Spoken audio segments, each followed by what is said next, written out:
भोजन बनाते समय बड़ी शुद्धि रखनी चाहिए। आजकल महिलाएं घर में रसोई के भीतर चप्पल पहन के जाती हैं। कांटे बिछा रखे हैं क्या रसोई में? रसोई में चप्पल का है भैया? इतना सुखी हो गया है ना आज का इंसान, इतना सुखी, कुछ नहीं करना चाहता। रसोई में भी चप्पल, हद होती है। ऐसे चप्पल पहन रहे हो, ऐसे चप्पल जैसे कभी चप्पल पहनने को ही नहीं मिली है। दे पहने चप्पल, पहने पहने।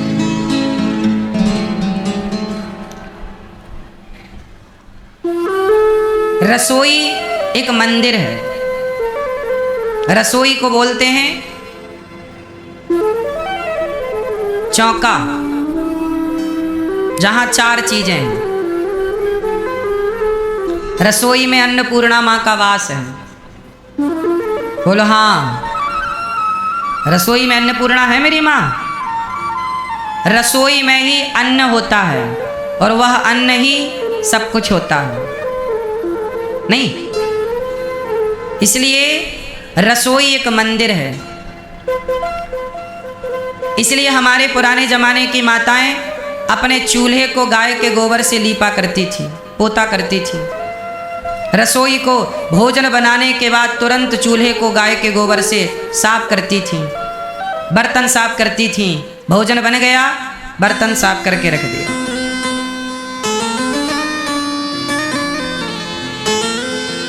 साफ सफाई पूरी रहा करती थी रसोइयों में। हमारी माताएं भगवान की पूजा करके रसोई में प्रवेश किया करती थी। लोग भोजन करते समय पहले थाली को प्रणाम किया करते थे। थाली से कुछ दाने निकाल कर चिड़िया के लिए, गैया के लिए अलग रखा करते थे। ये सारी परंपराएं अब धीरे धीरे समाप्त हो गईं। आज के आधुनिक बच्चे कुछ भी नहीं जानते, ना कुछ करना चाहते। आज के लोग दूसरों की थाली की रोटी छीनना चाहते हैं, अपनी थाली से कुछ दाना निकालना नहीं चाहते। आज के लोगों को अन्न की कदर नहीं है। पहले के लोगों को रास्ते में दाने मिल जाते थे ना, गेहूं चने के, तो लोग उठा लेते थे कि दाना पड़ा है, पांव के नीचे ना आए। पहले लोग एक एक दाने की कीमत समझते थे। पहले लोग अन्न का बड़ा सम्मान करते थे। बोलो हाँ। लोग अपनी रसोइयों में किसी को घुसने नहीं देते थे, क्योंकि रसोई में सब लोग कैसे घुसेंगे? रसोई मंदिर है, पवित्र। जितना पवित्र, कहते ना, जैसा खाओ अन्न वैसा रहे मन। आपके मन का निर्माण अन्न से होता है। यदि अन्न सात्विक है तो आपके मन में सात्विक विचार आएंगे। यदि आपका अन्न बिगड़ा तो मन में गलत विचार आएंगे। आज बलात्कार के विचार क्यों आ रहे हैं? आज लड़के, बहुत सारे लड़के, बहुत कुछ लड़के ऐसे हैं जो लड़कियों को गलत नज़र से देखते हैं। केवल लड़के नहीं देखते, 40-40 साल के लोग भी लड़कियों को गलत नज़र से देखते हैं कुछ लोग। और केवल 40 साल के नहीं, 60-60 साल के बूढ़े भी कुछ लोग ऐसे हैं जो लड़कियों को, बहन बेटियों को गलत तरीके से देखते हैं। आप लोग पुस्तक पढ़ते होंगे, हम लोग तो आंखें पढ़ लेते हैं, नज़र पढ़ लेते हैं। आदमी को देख के जान जाते हैं कि ये देखना क्या चाहता है, इसकी नज़रें कहाँ जा रही हैं। किताब बहुत पढ़ी होगी आप लोगों ने, हम लोगों ने नज़रें पढ़ना सीखा है। ठीक है? इसलिए ये सब कुछ कैसे बिगड़ गया? जैसा खाए अन्न, तुमने गलत अन्न परोसना शुरू कर दिया। अब तुम्हारे घर में कोई भी तुम्हारी रसोई में घुसता है, जो घुस रहा है पता नहीं वो शुद्ध है कि अशुद्ध है, किस विचार वाला है। आप जो भोजन बना रहे हैं वो भोजन पवित्र होना चाहिए, ईमानदारी का होना चाहिए। भोजन बना के सबसे पहले भगवान को भोग लगाना चाहिए। भोग लगाने के बाद प्रसाद खाना चाहिए, ना कि खाना खाना चाहिए। जितना बनाओ। आप लोग क्या करते हैं? इतना सारा, इतनी रोटियां बनाते हैं, इतना चावल बनाते हैं, इतनी दाल बनाते हैं, और फिर क्या करते हैं? थाली लगाते हैं। थाली में थोड़ी दाल, थोड़ी चावल, थोड़ा रोटी, भगवान को भोग लगाते हैं। एक तो ये पद्धति सब लोग अपनाते हैं, एक थाली में जरा जरा सा निकाला। ये पद्धति करते हैं लोग, पर है गलत। सही प्रोसेस क्या है? घर में जितना भोजन बना है, जितनी दाल है सारी, जितना चावल है सारा, जितना रोटी है सारी, जितनी चटनी है सारी, जितनी खीर है सारी, बड़े बड़े बर्तन लाओ भगवान जी के भोग के लिए। सारा बर्तन में डालो और तुलसी पत्ता सारा में डालो और एक बड़ी सी थाल में पूरा का पूरा जितना बनाए हो सब भगवान को पहले अर्पित करो। प्रभु आपका है सबको। फिर वो पूरा का पूरा क्या बन जाएगा? फिर वो पूरा बना प्रसाद। और वैसे भी भगवान को ज़्यादा खाने की आदत है, पता है आपको? आप लोग कितना काम करते हो जरा सा, तो आप लोग खुद 6-7 रोटियां खा जाते हो दिन भर में, नहीं? कितनी रोटी खाती हो मैया? 4 सवेरे, 4 शाम को, 6 और भात, इतना सारा भात, 1 टट्ठ। हाँ।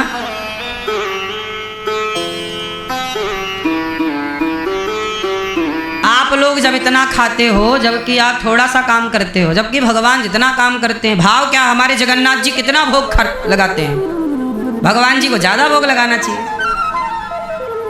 भाव है भक्त कैसी बहाने सबका भोग भगवान को, जो प्रसाद बन जाता है उस भोजन का दोष समाप्त हो जाता है, क्योंकि अन्न में भी दोष होता है, नहीं होता? अन्न में भी दोष होता है। इसलिए पहले के लोग सबके हाथ का नहीं खाते थे, सबके हाथ का पानी नहीं पीते थे। हम जिसके हाथ का पानी पी रहे हैं, कहीं वो गौ हत्यारा तो नहीं है? अब जो गाय को मार रहा हो उसके हाथ का पानी पियोगे तो तुम्हारे भीतर भी ना हिंसा प्रवेश करेगी। इसलिए कहते हैं जैसा पिए पानी वैसी बोले, जैसी राखे शुद्धि वैसी बने। इसलिए अपनी शुद्धि ठीक करो तो बुद्धि ठीक हो जाएगी, अन्न ठीक करो तो मन ठीक हो जाएगा, पानी ठीक करो तो वाणी ठीक हो जाएगी। आज आप लोगों की तीनों चीज दूषित हो चुकी है। रसोई आपकी ऐसी हो चुकी है कि रसोइयों में कुछ भी आप बना रहे हैं, कैसे भी हाल में आप जा रहे हैं, बिना नहाए आप घुस रहे हैं अपनी रसोइयों में, बिना नहाए आप घुस जाते हैं। कुछ महिलाएं तो बिना नहाए भोजन बना लेती हैं और भोजन बना के फिर नहाती हैं आराम से। अब इन महिलाओं के हाथ का भी खाए तो बुद्धि भ्रष्ट होगी। इसलिए सब आजकल तो आप लोग बाजार में खड़े हो के कुछ भी खा रहे हैं। अब तुम्हारी बुद्धि भ्रष्ट ना होए तो क्या होए? फिर तुम्हारी बुद्धि में रावण नहीं बैठे तो कौन बैठे? राम बैठेंगे क्या? कुछ भी खा रहे हैं आप। लघु शंका जाने के बाद क्या करते हैं आप लोग? लघु शंका जाने के बाद क्या करते हो? क्या करते हो? लोग कुछ भी नहीं करते, लघु शंका गए वापस आ गए, जबकि ये नियम गलत है। सही क्या है? लघु शंका जाओ तो 4 कुल्ला करना चाहिए, चाहे स्त्री हो या पुरुष। 4 कुल्ला करो, हाथ और पांव धुलो, हाथ और पांव धुलना चाहिए। धुलने का विधान तो योनि का भी है, इसलिए हाथ पांव धुलिए और 4 कुल्ला करिए, तब जाके आप लघु शंका के बाद शुद्ध होते हैं। शौच करने के बाद आप लोग क्या करते हैं? आजकल के आपके बच्चे शौच करने जाते हैं, शौच करके आ जाते हैं हाथ धुल के, और वही शौच के बाद पूरे घर में नाचते हैं। कितनी अशुद्धि है। शौच करने के बाद स्नान जरूर करना चाहिए, पूरा नहीं किया तो अर्ध स्नान करना चाहिए, आधा कपड़े गीले करने चाहिए, और इसके बाद ही आप शुद्ध होते हैं। जैसी राखो शुद्धि वैसी बने बुद्धि। इसलिए शौच करने के बाद नहाना ही है। एक बार पूरा नहा चुके हो तो दूसरी बार गए तो आधा नहाओ, अर्ध स्नान। नाभि से अंग को नीचे गीला करो, जो कपड़े पहन के गए हो सारे गीले करो, तब जाके शुद्धि होती है। अब आप लोग लघु शंका जाते हो, शौच करने जाते हो, वो पांव तक नहीं धुलते लोग। अब ऐसे लोगों के हाथ का पानी भी पीने का धर्म नहीं है। ऐसे लोगों के हाथ का आपने अन्न खा लिया तो जब तक वो अन्न तुम्हारे पेट में रहेगा तब तक तुम्हारी बुद्धि भ्रष्ट करके रखेगा। फिर तुम ताकोगे दूसरी बहन बेटियों को, फिर गलत गलत विचार आएंगे, फिर गलत गलत थॉट आएंगे, फिर सब कुछ बिगड़ेगा।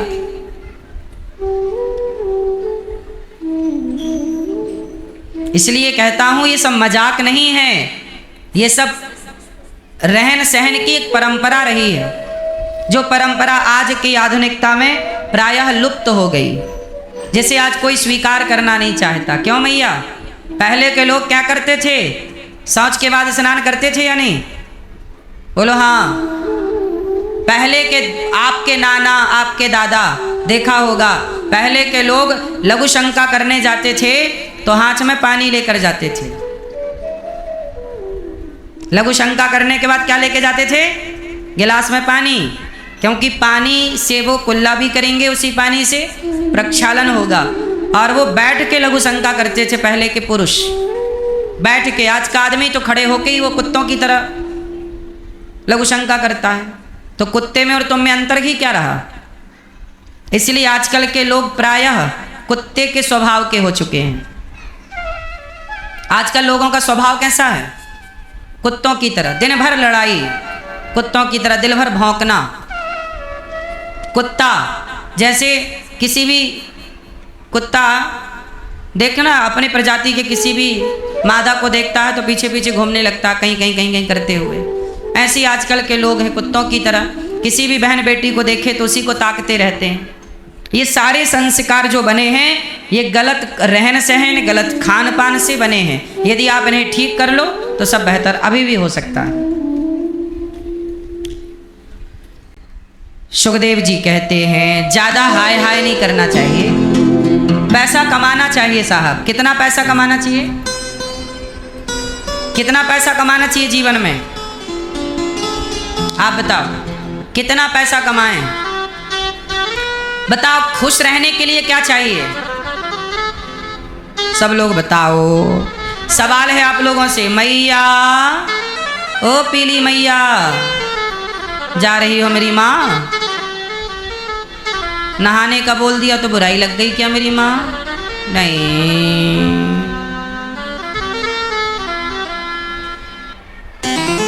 सुनो,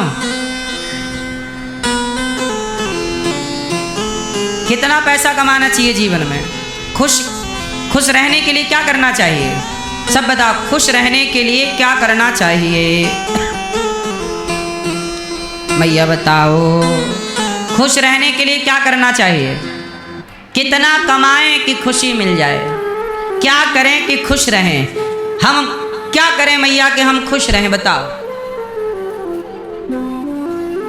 खुश रहने के लिए क्या करें? बहुत आसान है सवाल।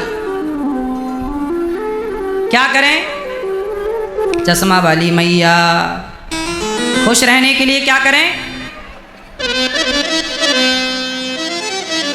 क्या करें?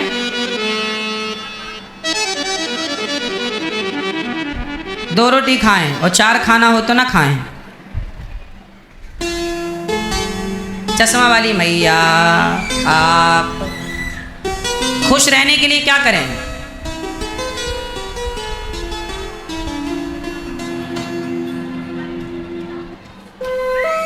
हैं?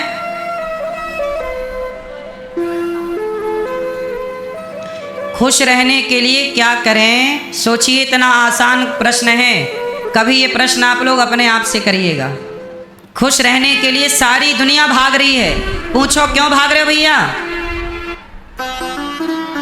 क्यों भाग रहे हो? पता ही नहीं। भाग रहे हैं, सब भाग रहे हैं, हम भी भाग रहे हैं।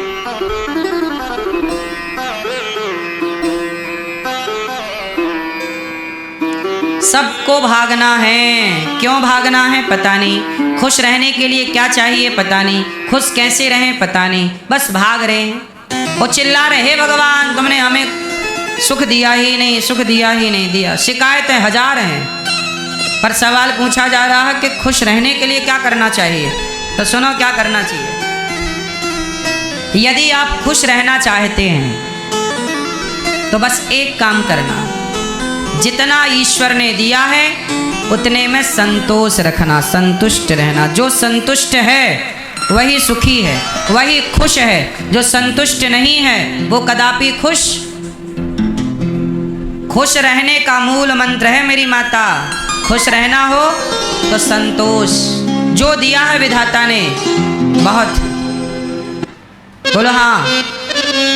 आजकल लोग परेशान क्यों हैं? जितना मिला है उतने से वो खुश नहीं है और चाहते हैं और कैसे मिलेगा। किसी को कौड़ी कम नहीं देता, किसी को दमड़ी ज़्यादा, समझदार तो चुप रह जाता, मूर्ख शोर मचाता, मेरे मालिक की दुकान में सब लोगों का खाता। आप कितना भी काम करो पर मिलेगा उतना ही जितना ईश्वर देना चाहते हैं। इसलिए तुम कर्म करो, आप मेहनत करो, कर्म करो, पर देनहार कोई और है, भेजत है दिन रैन। आप मेहनत कर लो, लेकिन मेहनत करने से यदि मिलता तो मेहनत तो बहुत लोग कर रहे, सबसे ज्यादा मेहनत तो मजदूर कर रहे हैं, नहीं कर रहे हैं। आपके घर में जो काम वाली बाई है वो आपसे कितनी ज्यादा मेहनत करती है, आपसे कितना अधिक काम करती है, लेकिन वो आपसे कितनी गरीब है। यदि मेहनत से ही कोई धनवान होता तो मेहनत करने वाले सारे मजदूर धनवान हो चुके होते, क्योंकि मेहनत और काम तो वही ज्यादा करते हैं। इसका मतलब है भगवान कहते हैं तू अपना कर्म करता चल, कर्मण्येवाधिकारस्ते मां फलेषु कदाचन। तू कर्म कर, कर्म पर तेरा अधिकार है। तू फैक्ट्री डाल सकता है, उस फैक्ट्री का मुनाफा कितना होगा ये तू तय नहीं करेगा, ये ईश्वर तय करेंगे तुझे कितना देना है। किसान खेत में बीज बो सकता है, पानी डाल सकता है फसल में, खाद पदार्थ डाल सकता है फसल में, पर फसल कितनी आएगी ये किसान तय नहीं करता, ये ईश्वर तय करते हैं। बोलो हाँ। एक ही गेहूं की फसल सारे किसान बोते हैं, पर किसी के घर 20 कुंटल गेहूं आता है तो किसी के घर 1 एकड़ में 10 कुंटल आता है, किसी के घर 15 कुंटल आता है। क्यों? एक सी ही गेहूं एक से ही खेत में बोई गई, पर बगल वाले के खेत में ज़्यादा हुई और इस तरफ वाले खेत में थोड़ा कम पकी। ऐसा होता है कि नहीं? जब एक सा पानी दिया गया, एक सी खाद दी गई, एक सी माटी है, एक सा उसमें जलवायु दी गई, तो क्यों फिर उपज में अंतर आया? क्योंकि राम झरोखा बैठ के सबका मुजरा लें और जाकी जैसी चाकरी ताको तैसो दें। भगवान सब देख रहे हैं किसकी मेहनत कैसी कितनी है, जिसका जैसा भाग्य है, जिसका जैसा कर्म था, कर्म है, उस कर्मों के आधार पर भगवान सब डिसाइड करते हैं किसे कितना देना है। जो कर्म आपके थे, जो पिछला था और जो वर्तमान में है, ये दोनों को मैच किया जाता है और फिर तय किया जाता है कि कितना दिया जाए। 1 रुपया ज़्यादा ना मिलेगा आपको और 1 रुपया कम ना मिलेगा। याद रखिएगा, मेरे भाग्य का कोई चुरा नहीं सकता, मेरे भाग्य का कोई ले नहीं सकता और मेरे भाग्य से ज़्यादा मैं पा नहीं सकता। जो मैं पा रहा हूँ ये मेरे भाग्य का है। आप लाख कोशिश कर लो, मेरे भाग्य का मुझे मिल के रहेगा। आजकल लोग पड़ोसियों की लोग क्या टांग पकड़ के खींचते रहते हैं। तुम्हारे पाँव पकड़ने से कुछ ना होगा साहब। जिसके भाग्य में जितना है उसे उतना मिलके रहेगा। बोलो हाँ। जिसके भाग्य में जितना है उसे उतना मिलके रहेगा। भाग्य का कोई ले नहीं सकता, भाग्य का कोई ले नहीं सकता।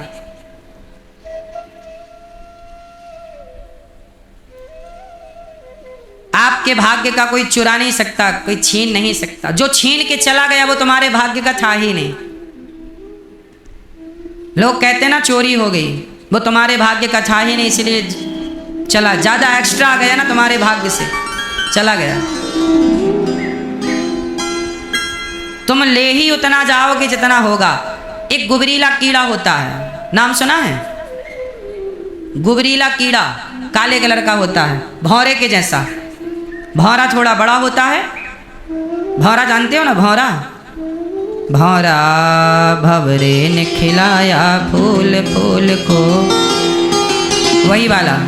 आपको याद आए इसलिए बताइए सब बातें। भौरे का एक छोटा सा रूप और होता है। भौरा पुष्पों का रस ग्रहण करता है, लेकिन भौरा का ही एक दूसरी प्रजाति का एक कीड़ा होता है, ब्लैक कलर का ही होता है, भौरे के जैसे दिखता है। उसके पंख नहीं होते, पर वो उड़ता नहीं है और वो गोबर का रस लेता है, वो गोबर खाता है, इसलिए उसका नाम है गुबरीला कीड़ा।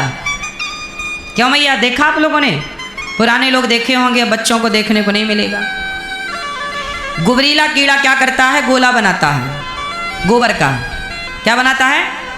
गोबर का गोला बनाता है और फिर उसे उल्टा लेके चलता है, ऐसे घसीटता है, गोले को ढकेलता हुआ चलता है, कभी आगे कभी पीछे।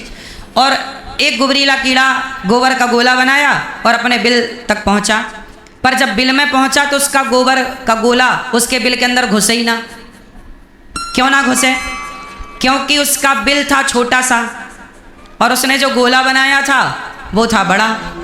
तो गोले का साइज बड़ा था, गोबर का गोला बड़ा था और उसके बिल का छेद छोटा सा था। तो गुबरीला कीड़ा ने मेहनत तो बहुत की, समेटता रहा गोबर, गोला बनाता रहा, पर उसके बिल में घुसा ही नहीं।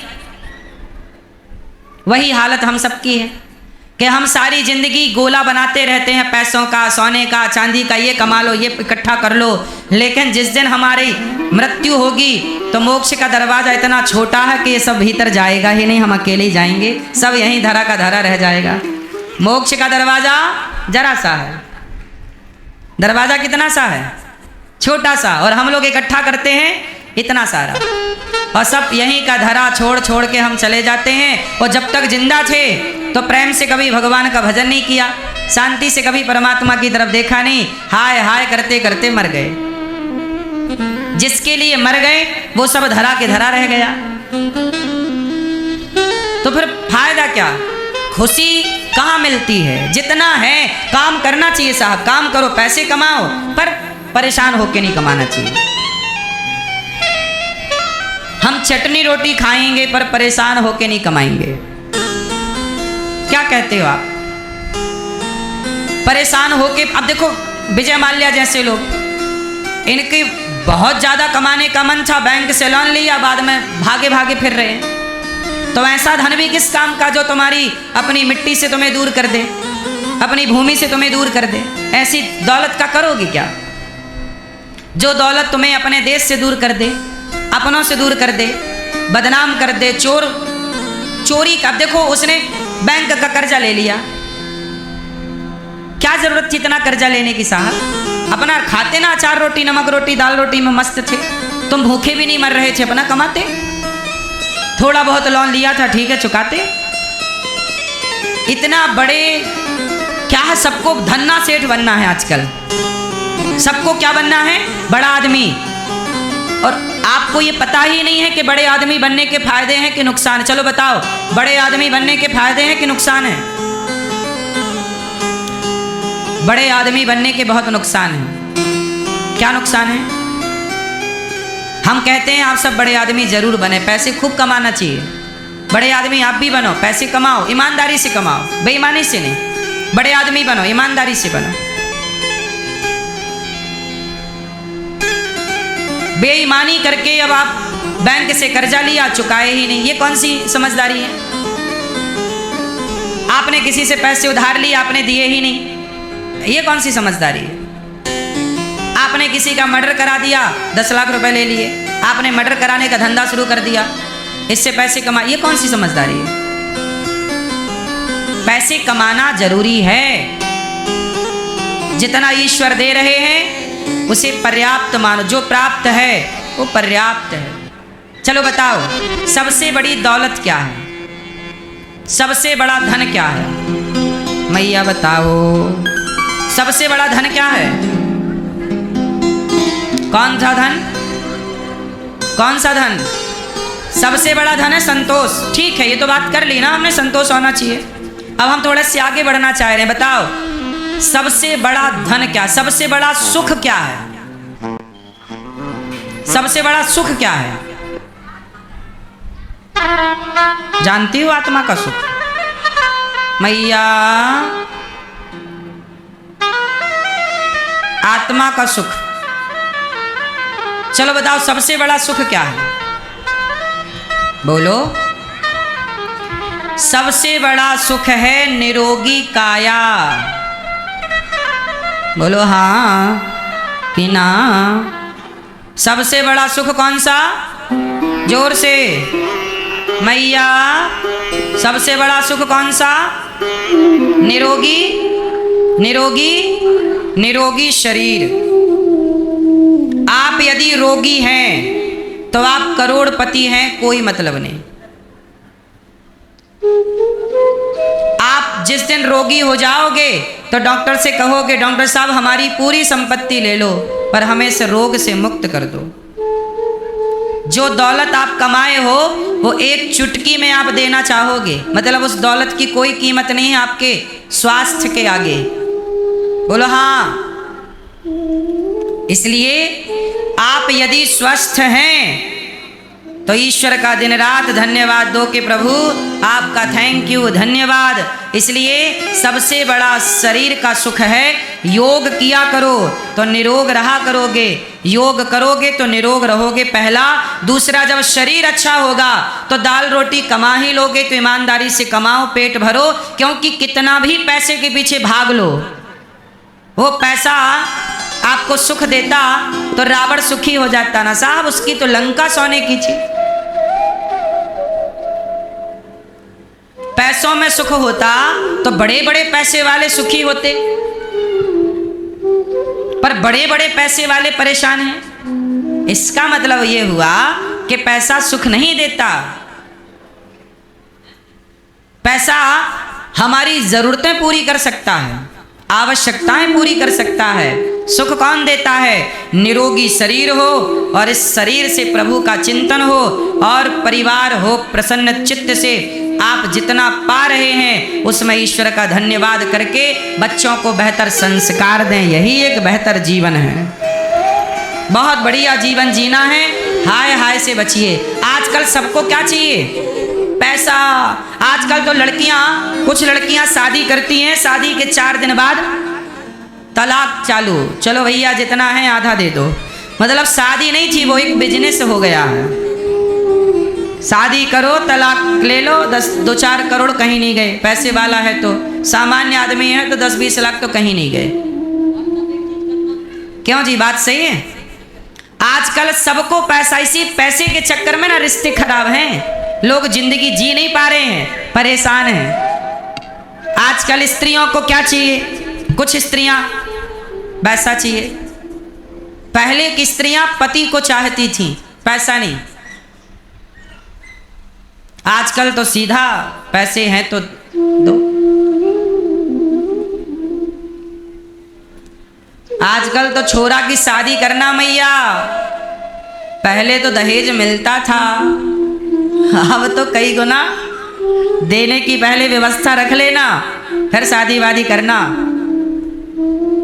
क्योंकि आजकल बाजार में ऐसी ही कुछ लड़कियां हैं, अच्छी लड़कियां माँ बाप तैयार ही नहीं कर रहे हैं, माँ बाप संस्कार नहीं दे रहे हैं। आजकल लड़कियों को संस्कार माँ बाप दे ही नहीं रहे। दे रहे हैं? संस्कार देते तो बेटियां थोड़ी अपने पति का मर्डर करती। आपकी बेटी है तो उसे बेहतर संस्कार देना नहीं, वो भी अपने पति को ड्रम में पैक करेगी।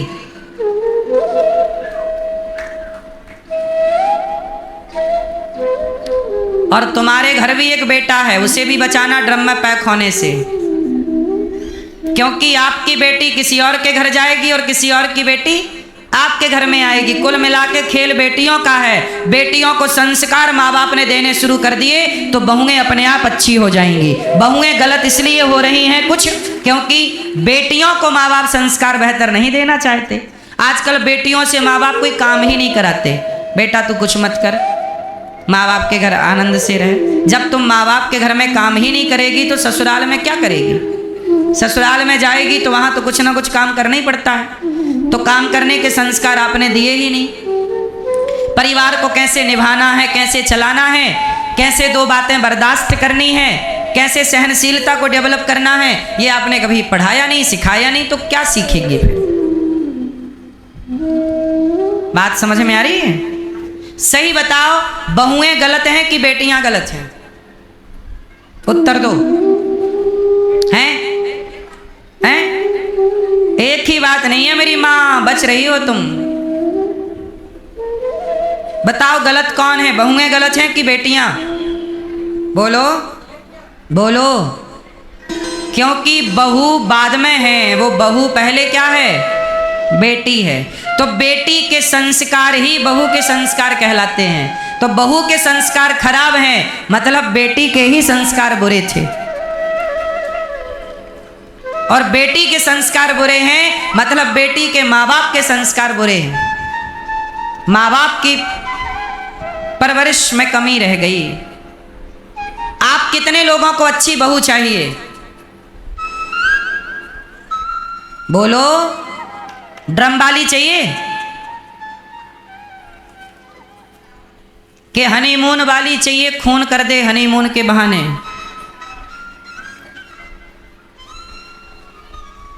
कैसी बहू चाहिए आप लोगों को? बोलो। जैसी बहू चाहिए आप लोगों को, वैसी ही अपनी बेटियों को बनाना स्टार्ट कर दीजिए। जब आप अपनी बेटियों को बेहतर बनाना शुरू कर देंगे, जैसी बहू चाहिए वैसी बेटी बनाओ, अपने आप बहू अच्छी हो जाएगी। अब आप लोग बहू तो अच्छी चाहते हैं सारे, पर बेटियों को बेहतर नहीं बनाते।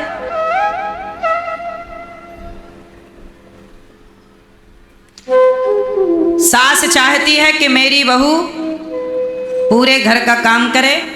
सास चाहती है कि मेरी बहू अपनी माँ से बात ना करे। लेकिन तुम खुद अपनी बेटी से बात करती हो। तुम खुद अपनी बेटी से बात करती हो 2 घंटे और अपनी बहू को रोकती हो, तू अपनी माँ से बात ना कर। जब तुम अपनी बेटी से बात करना छोड़ दोगी, तुम्हारी बहू अपने आप ठीक हो जाएगी। पूरा खेल बिगाड़ा है इन आज की मम्मियों ने। कुछ मम्मियों ने, कुछ मम्मियाँ क्या करती हैं, शादी विवाह के बाद भी बेटी से चिपकी रहती हैं 2-2 घंटे। क्या खाया, नमक कितना डाला दाल में, धनिया के कितने पत्ते डाले दाल में, गिन के बताओ। जीरा कितना डाला, 1 चम्मच में कितने दाने थे जीरे के, गिनो। मैया आप मानो ना मानो, पर इस देश में लड़कियों का घर क्यों बिगड़ रहा है जानती हो? आप बताओ, हम नहीं बोलेंगे। किसकी वजह से? किसकी वजह से? लड़की की सारी माँ गलत नहीं है, पर जो विवाह के बाद अपनी बेटी से चिपकी रहेगी 2-2 घंटे फोन पर, वो निश्चित अपनी बेटी का घर बिगाड़ के ही रहेगी। इसलिए कन्यादान कर दिया है। पहले मोबाइल नहीं था ना, इसलिए रिश्ते चलते थे। क्योंकि बेटियां ससुराल में थोड़ा दुख तकलीफ पाती भी थीं, तो थोड़े दिन बाद वो उस माहौल में रहने की आदी हो जाती थी। आज तो जरा सा कष्ट नहीं सहा जाता, जबकि देखो थोड़ा तो सहना पड़ता है सबको। मुझे भी सहना पड़ता, केवल लड़कियों को नहीं, लड़कों को भी सहना पड़ता है। लड़कों पर भी संकट आता है। आप नौकरी करने जाओगे, बॉस की 4 बात सुननी पड़ती है। बिना सुने तुम्हारी नौकरी चल जाए तो बताना। जब बिना सुने तुम्हारी नौकरी सलामत नहीं है, तो बिना सुने तुम्हारे रिश्ते कैसे चलेंगे साहब? 2-4 बातें सुननी पड़ेंगी। तुम नौकरी करते हो, बॉस की सुनना पड़ेगी तुम्हें। बोलो हाँ। नहीं सुनना तो घर बैठो अपना। आजकल यही होता है, नहीं सुनना तो तलाक। बिना सुने नहीं चलता, कुछ भी नहीं चलता। आप सोचो कि नहीं मुझे कोई कुछ बोले ना, नहीं होगा। ये संसार है, यहाँ सब तरह के लोग मिलेंगे आपको। अच्छे मिलेंगे, बुरे मिलेंगे, हंसने वाले मिलेंगे, रोने वाले मिलेंगे, हंसाने वाले मिलेंगे, रुलाने वाले मिलेंगे। इन सब खिचड़ी के बीच में आपको रहना पड़ना। इसी में रह करके कमल पानी में रहकर, कीचड़ में रहकर खिला हुआ है, समाज को मैसेज देता है कि हर परिस्थिति में रहो पर खिले रहो, प्रसन्न रहो। यही जीवन का सार है। हर परिस्थितियों में रहना सिखाओ अपनी बेटियों को। माता सीता राजा की बेटी थी और एक राजा की पत्नी थी। महलों में रहने वाली सीता माँ को किसने सोचा था कि जंगल में लकड़ियाँ काट के गुजारा करना पड़ेगा? पर समय आया ना, और उस समय में सीता मैया ने वो समय को सहा। बेटियाँ, पता नहीं मेरा समय कब कैसा आके खड़ा हो जाए। सारे दिन एक से नहीं होते मेरी माँ। कभी हम महलों में रहते हैं तो कभी झोपड़ी में, कभी पलंग में सोते हैं तो कभी जमीन में सोना पड़ता है, कभी जूता पहन के दौड़ लगानी पड़ती है तो नंगे पांव भी दौड़ना पड़ता है। समय कल कौन सा आके खड़ा हो जाए ये तो आप भी नहीं जानते ना, मैं भी नहीं जानती। हर समय हर परिस्थिति के लिए क्या आपका बेटा, क्या आपकी बेटियां तैयार हैं? आपके बेटा और बेटियां तैयार नहीं हैं हर परिस्थिति के लिए। इसलिए आज के लड़का लड़की आत्महत्या कर लेते हैं, फांसी लगा लेते हैं, जहर खा लेते हैं। 12वीं में जरा नंबर कम आ गए, आत्महत्या कर ली। बोलो हाँ। 10वीं में जरा नंबर कम आ गए, आत्महत्या कर ली। 1 नंबर से रह गए, आत्महत्या। आज भारत में आत्महत्या की दर ज्यादा है, पता है आपको? लड़के लड़कियां आत्महत्या कर रहे हैं। बोलो हाँ। ये बात सही है कि गलत है? क्यों? किसकी गलती से बच्चे आत्महत्या कर रहे हैं? माँ बाप की गलती से। क्या गलती माँ बाप की? आपने अपनी बेटी को हर परिस्थिति में रहना क्यों नहीं सिखाया? चल बेटा 2 नंबर कमाए, कोई बात नहीं, फिर स्ट्रगल करो, फिर मेहनत करो। आपने एक गलती क्या कर दी? बच्चों के सामने, नहीं तुम्हें तो ऐसा करना ही पड़ेगा, ऐसा पढ़ना ही पड़ेगा, इतने नंबर लाने ही पड़ेंगे। तुम्हारा बच्चा है कि वो गधा है जो तुमने बोझा रख दिया? बस चलो, बच्चों को बच्चों की तरह से रखो, इतना लोड ना दो। इतना जितना बर्दाश्त कर लें, झेल लें, उतना ही ना वजन रखोगे। बच्चों को डांट चाहिए तो प्यार भी चाहिए। यदि संडे की छुट्टी में पिक्चर देखने गए हो ना, तो अगली छुट्टी में मंदिर भी ले जाना चाहिए।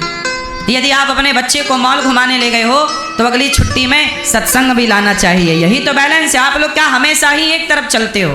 बच्चों को लेके छुट्टियों में मॉल गए हैं, पिक्चर देखने गए, पार्क गए, वहाँ गए, कभी आपने बच्चों का हाथ पकड़ के सत्संग में एंट्री नहीं कराई। चल बेटा कथा सुन, चल बेटा मंदिर चलते हैं।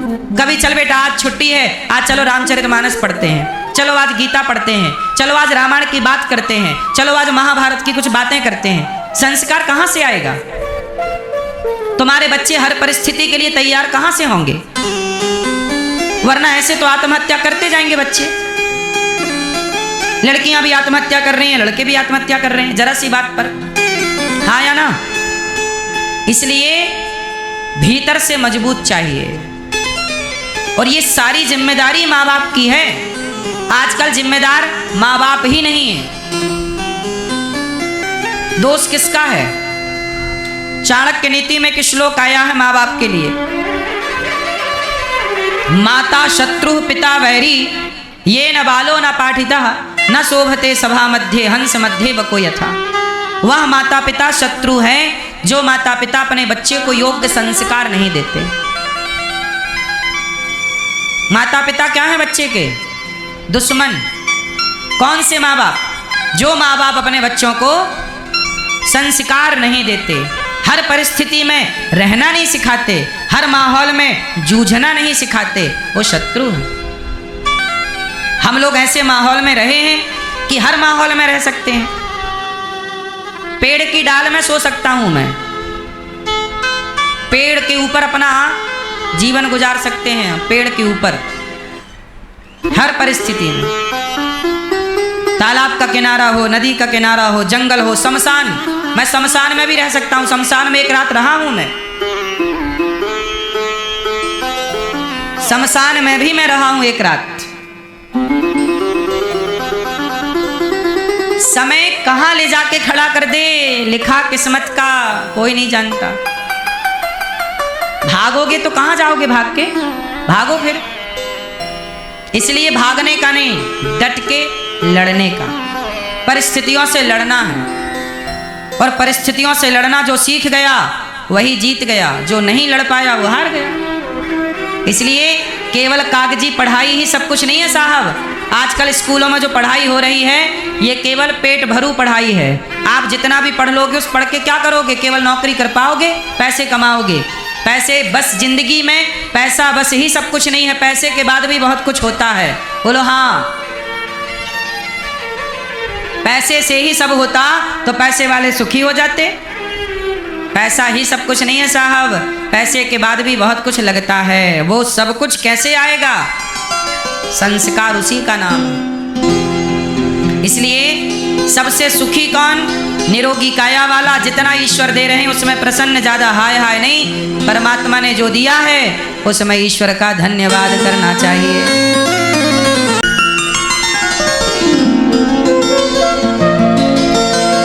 भगवान इतने संतुष्ट हैं। देखो भगवान इतने बड़े हैं, पर भगवान बेदुरानी के घर गए विदुरानी वो जिनके पास रहने का घर नहीं, बड़े गरीब थे विदुर और विदुरानी। राजमहलों से निकाल दिया था दुर्योधन ने विदुर जी को। ऐसे गरीब के घर विदुर जी गए, भगवान गए और विदुरानी से कहा, काकी जी बड़ी भूख लगी है, कुछ खाने को मिलेगा?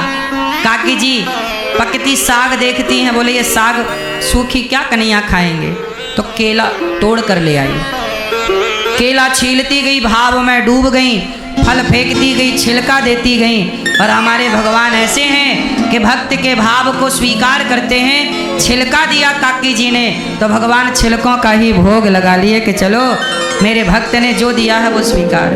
दुर्योधन ने 56 भोग दिया था, नहीं खाए, और विदुरानी ने छिलके दे दिए तो भगवान ने रुचि रुचि भोग लगाए। मैया ओ भैया मोबाइल वाले, वीडियो बनाने वाले, अलग से कितने लोगों को कहें कि बैठ जाओ, लाल पीली हरी गुलाबी मैया, गुलाबी मैया जा रही हो, टाटा, जल्दी आना मेरी माँ। झोला वाली मैया आप भी जा रही हो, एक झोला कथा सुन ली मैया ने। भगवान क्या खाए विदुरानी के घर? क्या? भाव का भूखा हूँ मैं, भाव ही एक सार है, भाव से भज ले मुझे तो भव से बेड़ा पार है। भगवान किसके भूखे हैं? भगवान ये नहीं कहते कि मुझे तुम 56 भोग दो, भाव से। कितने सहज हैं भगवान, हाय हाय में नहीं उलझते हमारे भगवान। विदुरानी के छिलकों का भोग लगाकर काकी को पवित्र कर रहे हैं। काका जी 56 भोग लाए, परोस दिया, कन्हैया ये खाओ।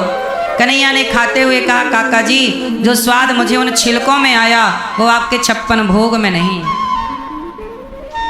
सच्ची बात यही है ना कि भगवान देखो सुख कहाँ है? भाव में। सुख कहाँ है? एक अच्छा भाव हो, प्रेम हो, जैसा कि भगवान अपने भक्तों से प्रेम करते हैं।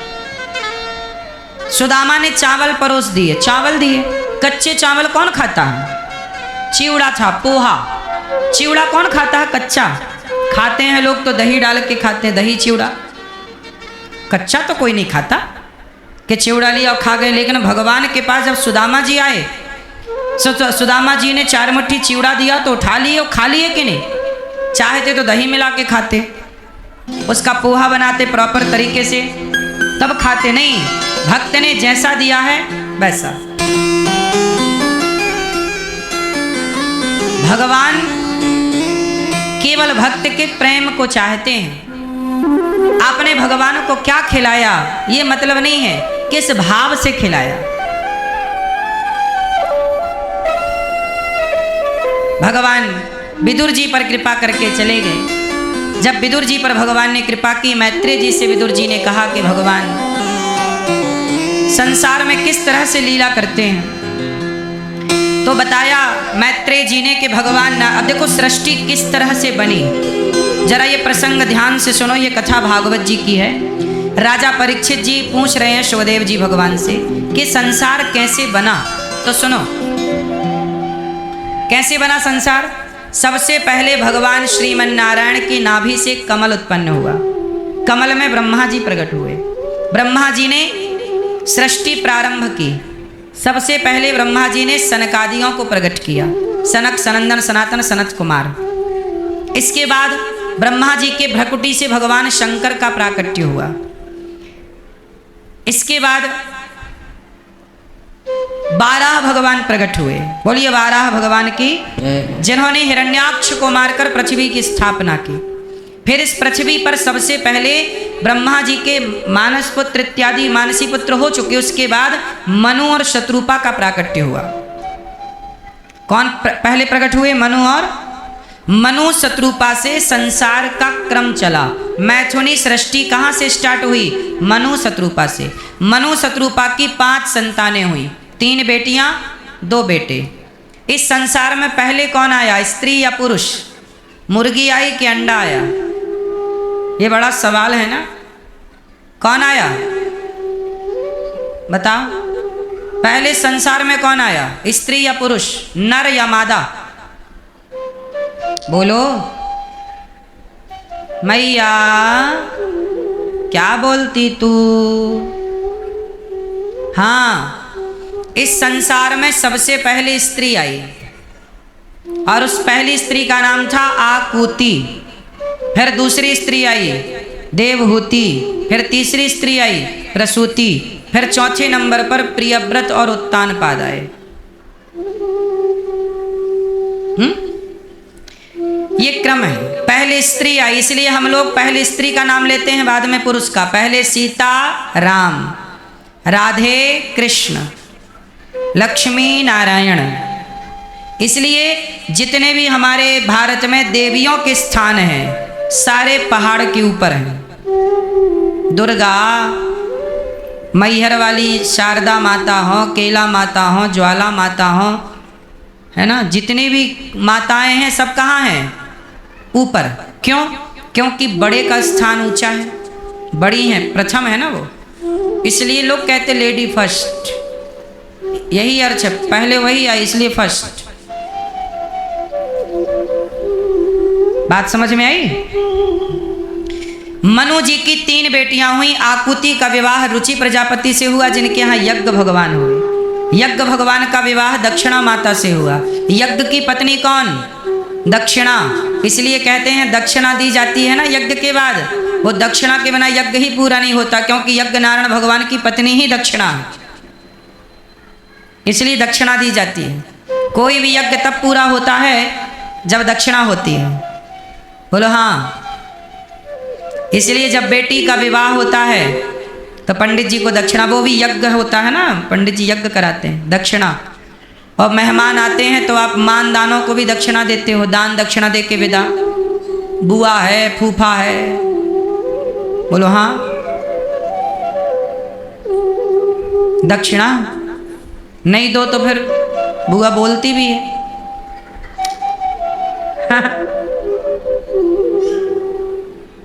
इसलिए बुआ को ज्यादा दिया करो, बोलो हाँ।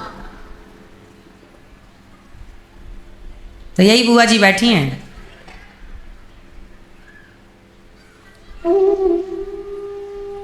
तो बुआ को ज्यादा देना चाहिए। बुआ का बेचारी का फर्ज भी है लेने का। तो ये दक्षिणा है। ये दक्षिणा मतलब यज्ञ की पूर्ति है। कोई भी शुभ कार्य करो तो उसका, तो यज्ञ भगवान की पत्नी दक्षिणा। आकुति का विवाह रुचि प्रजापति से हुआ, जिनके पुत्र लक्ष्मी और नारायण दक्षिणा और यज्ञ के रूप में प्रकट हुए। माता देवहूति का विवाह करदम जी से हुआ। करदम जी की 9 बेटियां हुई। करदम जी ने पहला विमान बनाया, कामक विमान, जो कामनाओं से, संकल्प से चलता था। उस विमान पर उनकी 9 बेटियां हुई। अनुसुईया, धरती की सबसे पतिव्रता नारी अनुसुईया उन्हीं की बेटी है, करदम जी की, देवहूति जी की। राम जी की गुरु माता अरुंधति, वशिष्ठ जी की पत्नी, ये इन्हीं की बेटी है। अनुसुईया जी का विवाह अत्रि जी से हुआ। कला का विवाह मरीचि से, श्रद्धा का अंगिरा से, गति का पुलह से, हविर्भु का पुलस्त ऋषि से। क्रिया का विवाह क्रतु से, ख्याति का विवाह भृगु से, अरुंधति माँ का विवाह वशिष्ठ जी से और शांति का विवाह अथर्वा ऋषि से। इस तरह 9 बेटियां। 10वें रूप में भगवान नारायण ही कपिल देव जी के रूप में प्रकट हुए और करदम जी अपनी पत्नी से बोले कि अब मुझे आज्ञा दो, मैं जाऊंगा। कहाँ? देखो गृहस्थ में कितने वर्ष रहना चाहिए। हमारे यहाँ सब प्रॉपर है। 25 साल ब्रह्मचारी रहो, 25 साल गृहस्थ में रहो, 25 साल वानप्रस्थ में रहो और 25 साल सन्यास के रूप में रहो। ये टोटल 25-25 के 4 भाग करके 100 वर्ष को डिवाइड किया गया है 4 भागों में। गृहस्थी कितने वर्ष की होती है? 25 साल की, टोटल 25 साल। पत्नी के साथ बच्चों के साथ 25 साल रहो बस। फिर क्या करें आगे सुनो। जब आपकी बेटी का विवाह हो जाए, जब आपके बेटे का विवाह हो जाए तो बेटी और बेटों का विवाह कर दो। इसके बाद आप अपने बेटा बेटियों को जिम्मेदारियां सौंप दो, बेटे को सौंप दो काम धाम, और आप पूरा नहीं, थोड़ा अपने पास भी बचा के रखना बुढ़ापे के लिए, और थोड़ा आप घर से निकल के दोनों पति पत्नी तीर्थ यात्रा पर निकलो। जब बेटियों की देखो, गृहस्थ तब तक है ना, मेरी बेटी मेरे बेटे का विवाह नहीं हुआ तब तक गृहस्थ है। बेटी बेटों का विवाह हो गया, अब मन गृहस्थी से हटे, अब पूरा मन देखो, जिम्मेदारियां पूरी हो चुकी, जिम्मेदारियां पूरी हो गई ना। आपकी जिम्मेदारी क्या है? बच्चों को पढ़ा लिखा के योग्य बनाना, उनके शादी ब्याह बढ़िया कर दो विधिवत, और बस आप निकलो अपना भजन में। दोनों पति पत्नी तीर्थ यात्रा करो, 1 महीना वृंदावन रहो, जगन्नाथ जी रहो, द्वारिका जी रहो, अयोध्या जी रहो, धामों में रहो, कथा सुनो, कीर्तन करो, भजन करो भगवान का। निंदा चुगली छल कपट से मन हटाओ, निश्चल भाव से केवल प्रभु का गुणगान करो, श्रीमन्नारायण का चिंतन। दोनों पति पत्नी भजन करो, बेटों को वहां अपना करने दो काम धाम। जब आप 2-4 महीने बाद घर जाओगी तो बहू बड़ा सत्कार करेगी, मेरी सास आई है, तुम्हें भगवान की तरफ पूजेगी, और दिन भर तुम घर पे ही पड़ी रहोगी तो वो भी लगा ऐसे ही है। आप लोग भी घर से इतने आसक्त हैं कि जरा देर के लिए निकलते नहीं, ऐसे चिपके हैं लोग घरों से जैसे कभी मरेंगे ही नहीं। भैया एक दिन निकलना पड़ेगा, काहे इतना अटैच हो घर परिवार से? बच्चों को लायक बना दिया हो गया, अब चलो मन भगवान में लगाओ। तुम्हारा बेटा बेटी में मन लगाने से भला ना होगा मेरी माँ? क्यों मैया? आपका बेटा बहुत अच्छा है, तो क्या उस अच्छे बेटे से आपकी सदगति हो जाएगी? आपका बेटा बहुत बुरा है, तो क्या उस बुरे बेटे से सदगति? बेटा ना अच्छा है तो ना बुरा है, तो बुरा है या अच्छा है बेटा, तो बताओ हमारे किस काम का है? अच्छा बेटा भी हमारे किस काम का है?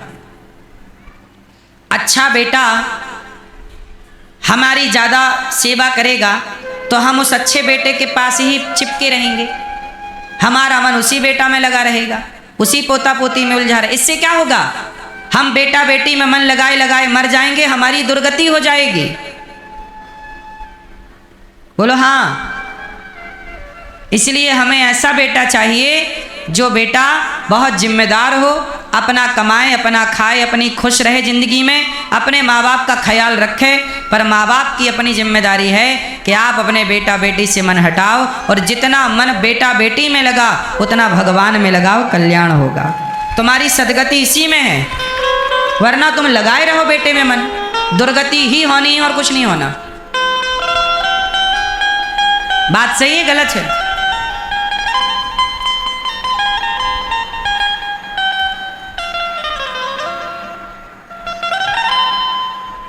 बेटा बेटा क्या करता है, बेटा तेरा एक दिन पड़ोसी बन जाएगा। वो मिट्टी का खिलौना मिट्टी में मिल जाएगा। बेटी बेटी क्या करता है, बेटी तेरी एक दिन जमाई ले जाएगा। मिट्टी का खिलौना मिट्टी में मिल जाएगा। धन दौलत तेरे कोठी बंगले, इनसे ममता छोड़ दे पगले। सब कुछ तेरा यहीं पर रह जाएगा। मिट्टी का खिलौना मिट्टी में मिल जाएगा। ये खिलौना है, क्या है? शरीर क्या है? मिट्टी का खिलौना है, बहुत खेल लिया इस खिलौने से, अब ये खिलौना भगवान का था तो भगवान को दे दो। जिसका खिलौना था अपने आप को उसके हवाले कर दो। बोलो हाँ। वरना दुनिया के लोग खिलौना जान कर तुम तो मेरा दिल तोड़ जाते हो। खिलौना जान कर तुम तो मेरा दिल तोड़ जाते हो। ये दुनिया खिलौना जान के दिल तोड़ती रहेगी और तुम कहते रहोगे कि लो हमारे बच्चे ने धोखा दे दिया, हमारी बुढ़ापे में ये स्थिति हो गई। हम कहते हैं आप लोग ने गलती बहुत बड़ी करते हो। आप लोग कहते हो बुढ़ापे में मेरा बेटा काम आएगा। तुम सारी जिंदगी यही गाना गाते हो, मेरा बेटा काम आएगा, मेरा बेटा मेरा बेटा। हम कहते हैं तुमने ये माइंड सेट क्यों कर लिया कि बुढ़ापे में तुम्हारा बेटा सहारा बनेगा। अरे बन जाए बेटा सहारा, अच्छी बात है, पर मैं भगवान से यही कहता हूँ प्रभु बेटे के सहारे की ज़रूरत ही ना पड़े। प्रभु आपका सहारा बहुत है, आपके सहारे ज़िंदगी गुजरे, हमें बेटे की सहारे की ज़रूरत ही नहीं। भगवान आपको ऐसा बनाए कि आपको बेटों के सहारे की भी ज़रूरत ना पड़े। एक भगवान का सहारा बहुत है। आप लोग रहते हो बेटों के सहारे, हम रहते हैं भगवान के सहारे। आप लोग पहले ही से माइंड सेट कर लेते हो बेटे का सहारा बेटा, नहीं भगवान है हमारा सहारा। कौन? गोविंद सहारा तेरा है, गोपाल सहारा तेरा है। हमें और किसी सहारे की जरूरत नहीं, ना बेटी का सहारा, ना परिवार का सहारा, ना बच्चों का सहारा। हमें तो इस शरीर का भी सहारा नहीं चाहिए। क्या करें, ये शरीर भी अपना नहीं है ना साहब, इसलिए सहारा केवल भगवान का है। प्रभु हम तो आपके सहारे हैं, आपके सहारे हैं, आप चाहो जैसे रखो, हम तो आपकी अमानत है। चाहे तो रख ले, चाहे डुबा दे, फूलों में रख चाहे कांट चुभा दे। गाड़ी है तेरे हवाले, तू जाने तेरा काम जाने। तो भगवान को सौंप दो, हमें कुछ ना चाहिए।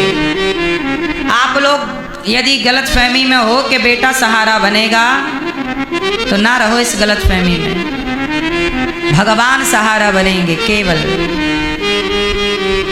ठीक है। माता करदम जी ने कहा तो हम सब कितने लोग समझ गए। आप लोग गृहस्थी कितने साल की? तो मैया बेटी का ब्याह कर लो, बेटों का कर लो, इसके बाद पूरा चित्त भगवान में लगाना। ज्यादा से ज्यादा बहू क्या कर रही है, बेटा क्या कर रहा है, यहाँ ध्यान ना दो। बूढ़ी बूढ़ी मैयाएं अपना पूरा मन घर में ही लगाए रखती हैं। बूढ़ी मैया डंडा लेके चलती है, चलना नहीं आ रहा पर गुस्सा नाक में रखा। बूढ़ी बूढ़ी मैयाएं आज मरती है कि काल, लेकिन ये मैया भी अभी तक इसका मन चित्त भगवान में नहीं लगा। मैया अब तो तुम भगवान में लग जाओ, क्यों तुम उलझी पड़ी हो संसार में। स्त्रियों का, अच्छा ये बताओ, पुरुष के अंदर मोह ज्यादा होता है कि स्त्री के अंदर? मैया बताएंगी मोह ज्यादा किसमें होता है? बोलो। पुरुष के अंदर ज्यादा क्या होता है? स्त्री के अंदर होता है मोह, पुरुष के अंदर? पुरुष लोग बताएंगे आप लोगों के अंदर क्या ज्यादा है? बोलो। हैं? हैं? हैं? है जिम्मेदारी। पुरुष के अंदर काम वासना ज्यादा होती है। पुरुष का नाश करती है उसके भीतर की वासना, और स्त्री का नाश करती है उसका मोह। दोनों ही नरक के दरवाजे हैं।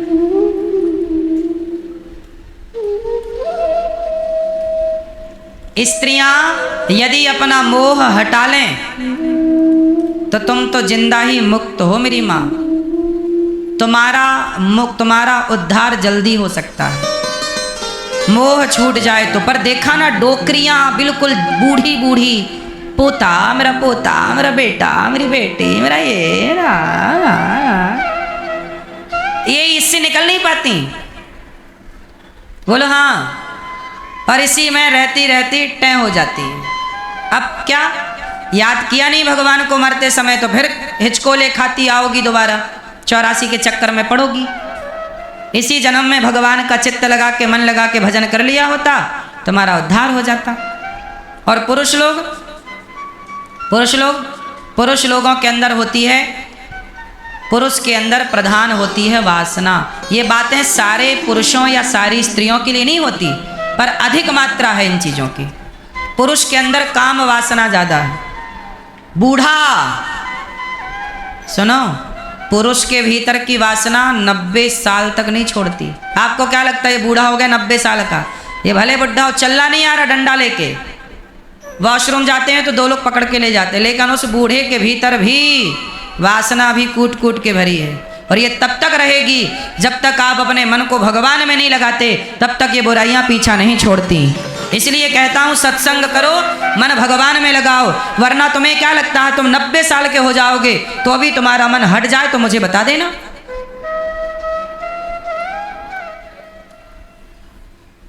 तुमसे एक कदम चला ना जाएगा, लेकिन फिर भी तुम्हारे भीतर की वासना तुम्हारा साथ ना छोड़ेगी। इसलिए कहता हूं स्त्री हो या पुरुष, दोनों को मन भगवान के चरणों में लगाना चाहिए। जिसका मन भगवान में लग गया वो अपनी वासना से भी मुक्त हो जाएगा, अपने मोह से भी मुक्त हो जाएगा। नरक के 4 दरवाजे हैं। नरक के कितने दरवाजे हैं? कौन कौन से? काम, काम वासना जो कि होती है अधिकांश कुछ पुरुषों के भीतर। काम, क्रोध, काम, क्रोध ये भी नरक का द्वार है। काम, अब बुढ़ापा आ गए, अब क्रोध पे कंट्रोल करो, मन भगवान में लगाओ, बात में गुस्सा करने से कोई लाभ नहीं है। काम, क्रोध, मद मीन्स एटीट्यूड, अभिमान, घमंड। और काम, क्रोध, मद, लोभ, ये लोभ जो स्त्रियों में ज्यादा है, मोह है ना। काम, क्रोध, मद, लोभ, सब लोभ को ही मोह कहते हैं, है ना। लोभ, मेरा बेटा, ये मेरा है, मेरा ये, मोह में पड़ा हुआ है व्यक्ति। तो ये कुल मिला के ये सब चीजें नरक की ओर हमें ढकेलती। इसलिए हमें सबसे मन को हटाकर चित्त को भगवान में लगाना। माता देवहूति को करदम जी ने यही समझाया।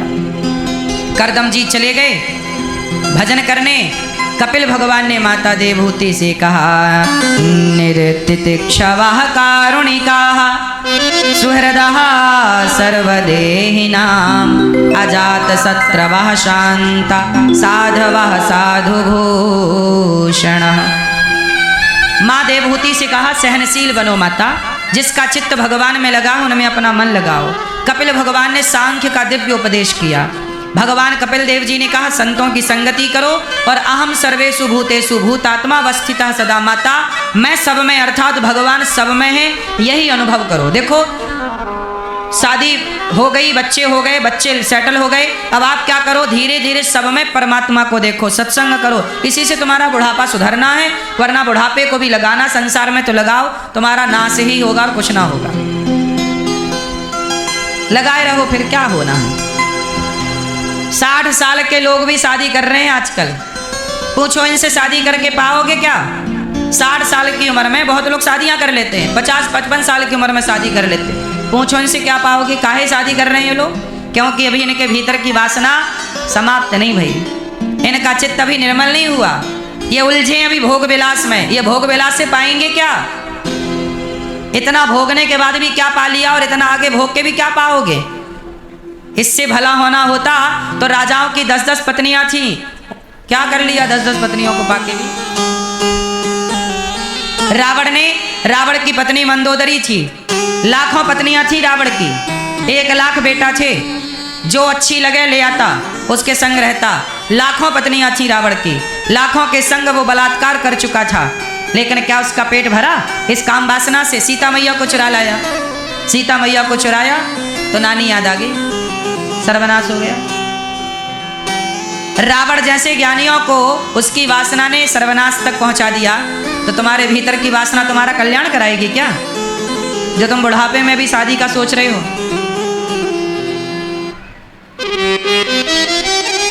इसलिए अपने आप को थोड़ा कंट्रोल, अपने इच्छाओं को कंट्रोल। इसी इच्छाओं ने क्या क्या किया? अब देखो, एक लड़की का विवाह सेट हो गया एक लड़के के साथ। बाद में क्या हुआ? वो लड़की की माता अपने होने वाले दामाद को लेके भाग गई। देखो जरा, ये क्या सासू मां को सूझा, दामाद के संग भाग गई। क्या है ये? काहे भाग गई भैया? सवाल आपसे कर रहा हूं, काहे भाग गई? काहे भागी थी?